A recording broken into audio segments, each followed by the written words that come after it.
Claire vivait seule dans un petit appartement en périphérie de la ville.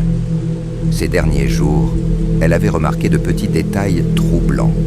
Des objets déplacés, des tiroirs entr'ouverts qu'elle était sûre d'avoir fermés. Elle se disait que c'était la fatigue ou un moment d'inattention. Jusqu'à ce soir, à 2h58 du matin, son téléphone vibra. Une notification de son système de sécurité. Mouvement détecté dans le salon. Le cœur battant, elle ouvrit l'application pour regarder la caméra. L'image était floue, mais elle aperçut une silhouette qui se déplaçait lentement. Terrifiée, elle se précipita pour verrouiller la porte de sa chambre. Pendant qu'elle tournait la clé, une autre notification apparut. Mouvement détecté dans la chambre. Elle se retourna, paralysée. Dans le coin sombre de la pièce, elle distingua une ombre.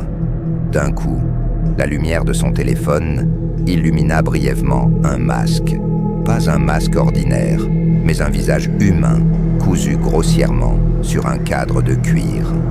Le tueur se tenait là, immobile, ses yeux froids perçant le noir. Il parle doucement, d'une voix presque apaisante.